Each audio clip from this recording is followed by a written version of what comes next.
for was itself a result of an exercise to determine options for Scotland's future. The Constitutional Convention was largely a vehicle for those already engaged in civic life and politics in Scotland, but the tradition is important. A genuinely inclusive and open-minded citizens' assembly would update the tradition for the 21st century. It would teach us a lot and help our country to come together with a shared vision.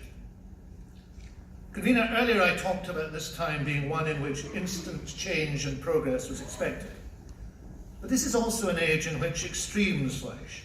And to counter those extremes that they dislike, many think that they also have to respond to be extreme, to talk even to those with whom they should be making common cause. Our common cause here is independence. Our common aim is to achieve it. There is a democratic pathway towards it, which ensures that when we get there, our effort will be internationally accepted. And there are ways, and this is crucial, that we can unify Scotland around that vision. The pathway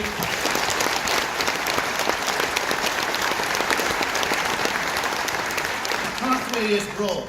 We need to walk it with all our fellow citizens. Convener, this is the first time that our party's met in conference in Edinburgh for a long time. It's a great pleasure for me to deliver this welcome address because it lets me celebrate this great city.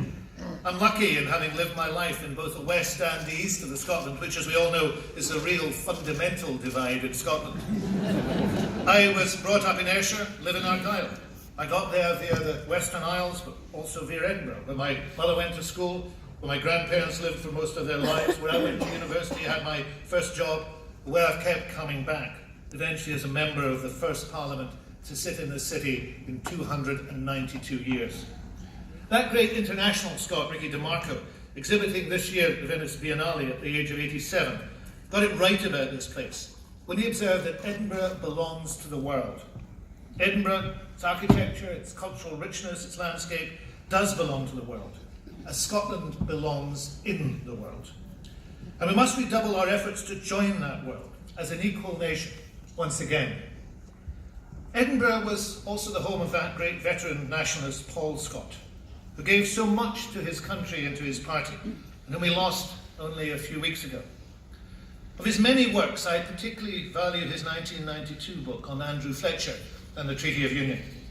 Scott points out that the central to Fletcher's political philosophy was the idea of the autonomy of a small state such as Scotland being best exercised by cooperation across Europe.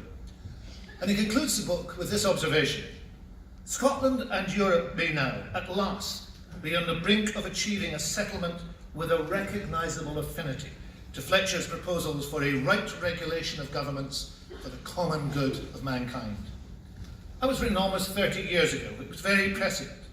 And how much closer we are to it today, thanks, of course, to lifelong, determined, passionate, hard-working nationalists like Paul Scott. And we will be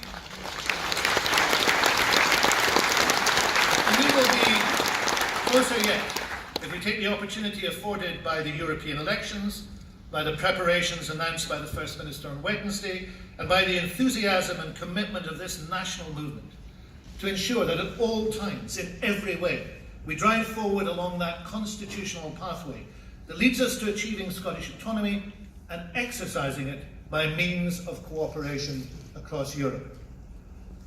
Convener, fellow delegates, I am as hungry for that as I was 45 years ago in this city when I joined this party, starting out on a political and lifetime journey that has led me here. There's still a distance for us still to go, but we have come a vast distance already.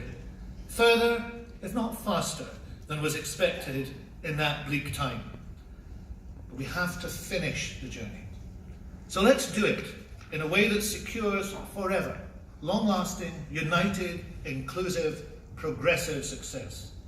The success of living, working and loving in an independent Scotland. Independence, which we've all worked for. Independence, which is now within our grasp. Independence, moving on from hope to reality.